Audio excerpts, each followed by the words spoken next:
Talmud Bavli, Tractate, Beitzah, page 22b, top of the page, which is not so with regard to an egg. With regard to an egg laid on a festival, the 2 days of Rosh Hashanah are considered one long day and a single period of sanctity. It was only in deference to the dead that the sages were lenient with regard to burial on the second day of Rosh Hashanah, but with regard to all other matters, the 2 days of Rosh Hashanah are viewed as one day and governed by the same halakha. Amimar said to him, I hold in accordance with the opinion of the sages of Narda, who state this halakha even with regard to an egg laid on the festival and other matters, as there is no difference between the 2 days of Rosh Hashanah and the 2 days of other festivals. And what is your reasoning that you are concerned? Is it that perhaps they will extend the month of Elul and declare it a 30-day month, which would mean that the second day of the festival is the first of Tishrei, the true date of Rosh Hashanah? But didn't Rav Hinana Bar Kahana say, from the days of Ezra and onward, we have not found that the month of Elul was made a full 30-day month, and therefore there is no cause for this concern. It is taught in a Mishnah, and one may not bake thick loaves on a festival, but only thin ones. The sages taught the following Beitzah. Beit Shammai say that one may not bake thick bread on Passover, as it might become leavened before it has a chance to bake, whereas Beit Hillel permit it. And how much thickness renders a loaf of thick bread that is permitted by Beit Hillel? Rav Huna said it is up to a thickness of 1 handbreadth, as we find likewise with regard to the showbread in the temple, which must be unleavened, and which was 1 handbreadth thick. Rav Yosef strongly objects to this argument of Rav Huna. If the sages stated this leniency with regard to the showbread that is prepared by priests, who are vigilant about the mitzvot and ensure that the dough is not leavened, would they say the same with regard to bread that is prepared by ordinary people who are not as vigilant? Furthermore, if they said this with regard to the showbread, which is well-kneaded bread, would they say the same with regard to bread that is not well-kneaded? Rav Yosef continues, if they stated this leniency in a case of dry wood, which was used in the temple, as would burn well and bake the bread quickly, would they say the same in the case of moist wood, which was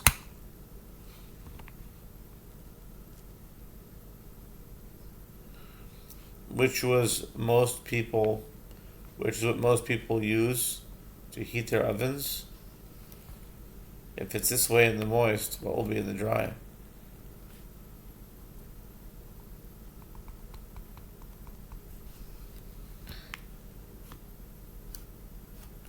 Furthermore, if they said this with regard to the hot oven found in the temple, would they say the same with regard to a standard oven, which is typically cold in comparison to that of the temple?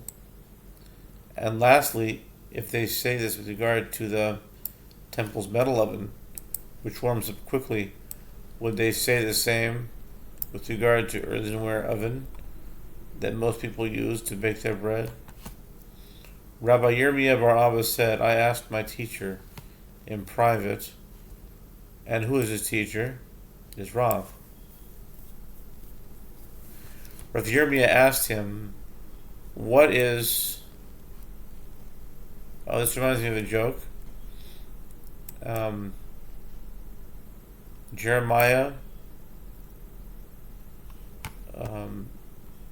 Did you hear that Jeremiah started a French candy store? It's called Laments. Rav Yirmiyah asked him, what is the meaning of a thick bread? Rav explained that it means a large quantity of bread, a large amount of dough prepared in a single session.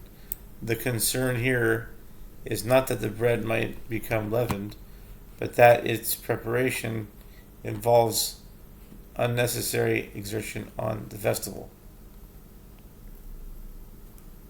Some say that Rav Yirmiyah bar Abba said, that Rav said, I asked this of my teacher in private. And who is Rav's teacher? It is our holy Rabbi Yehuda HaNasi. As he explained the matter as follows. What is the meaning of thick bread?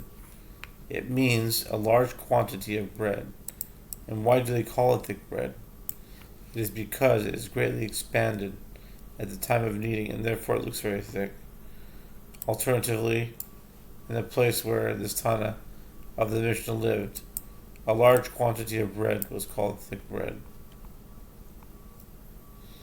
The Gemara asks now, since the prohibition here is because he exerts himself unnecessarily, then why did the Beitzah teach this halakha specifically with respect to Passover? The same halakha should apply with regard to the other festivals as well. The Gemara answers yes, it is indeed so. The halakha is not limited to Passover. But the Tana who taught this halakha was dealing at the time with the festival of Passover, and therefore mentioned this halakha in relation to that festival, even though it applies in equal fashion to the other festivals. The Gemara comments that this is also taught in the Beitzah. Beit Shammai say, one may not bake a large quantity of bread on any festival, whereas Beit Hillel permitted. New Mishnah. Rabban Gamliel also said three things as leniencies. In opposition to the view of most of the sages, one may sweep the room of the couches on a festival. In other words, a dining room where they would recline on couches to eat, as there is no concern that by sweeping the room one might come to fill in the holes and level the ground. And one may place incense consisting of fragrant herbs on burning coals in order to perfume one's house on a festival, and one may prepare a whole kid goat, meaning a kid goat roasted whole with his entrails over his head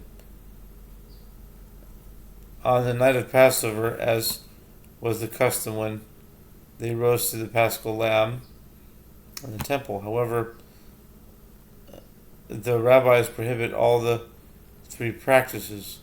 It is prohibited to sweep lest one come to level the ground. It is prohibited to burn incense because it does not meet the criteria of permitted food preparation. And it is prohibited to eat a kid that was roasted whole on the night of Passover because it would appear as if he were eating consecrated food outside the temple. Gemara, the Talmud says that Rav Asi said the dispute with regard to incense applies only to a case where one wishes to burn the incense in order to perfume his garments. However, if he burns the incense in order to enjoy the smell, all agree that this is like other bodily pleasures, the satisfaction of which has the same status as food preparation, and it is therefore permitted. The Gemara raises an objection against Rav Asi's understanding of the Mishnah from the following Tosefta. One may not sweep the room of the couches on a festival, lest he fill in the holes and level the ground, but in the house of Rabban Gamliel they did sweep, as they did not share his concern. Rabbi Eliezer bar Tzadok said, on many occasions I followed Father Rabbi Tzadok into Rabban Gamliel's house, and I observed that they would not actually sweep the room of the couches on a festival, but rather they would do the following. They would sweep the room on the eve of the festival and spread sheets over it so that it would not become dirty. And on the following day, when the guests entered, they removed the sheets, and it turned out that the house was clean of its own. The other sages said to him, if so, it is permitted to do so on Shabbat as well. And there is no dispute in that case.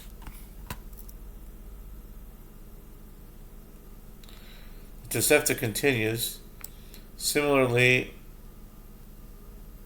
one may not place incense on burning coals on a festival, but in the house of Rabban Gamliel, they did place incense.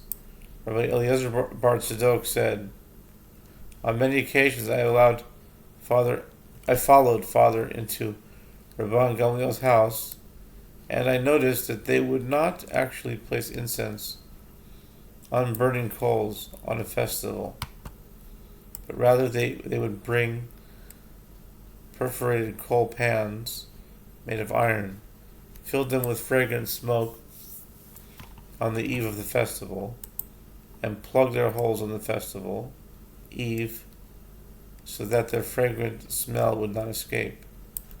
On the following day, when the guests entered, they opened the holes, releasing the smell throughout the house, and it turned out that the house was perfumed on its own. The other sages said to him, if so, it is permitted to do so on Shabbat as well. This shows that the issue was not the perfuming of clothes, but rather the burning of incense for the smell in the house. It follows that the sages prohibit the practice even when the incense is burned for the enjoyment of the smell, against the opinion of Rav Asi. Rather, the Gemara retracts its previous statement and says that if this was stated, it was stated as follows. Rav Asi said that the dispute with regard to incense applies only to a case where one burns the incense in order to enjoy the smell. However, if he burns the incense in order to perfume his garments, all agree that it is prohibited. A dilemma was raised before the sages. What is the halakha with regard to smoking fruit on a festival with incense in order to enhance its aroma? Rav Yirmiyah bar Abba said that Rav said it is prohibited, as it is not included in the category of permitted food preparation, and Shmuel said it is permitted. Rav Huna said it is prohibited because he extinguishes some of the coals when he sprinkles the aromatic powder on them. Rav Nachman said to him, and let the master say that it is prohibited because he kindles the coals, and afterward the fragrant spices cause the coals to burn even more strongly. Why are you not concerned about this? Rav Huna said to him, two prohibitions are indeed violated. Its beginning involves extinguishing, and its end involves kindling. Rav Yehuda says, sprinkling the aromatic spices on the coals themselves is in fact prohibited for the aforementioned reasons.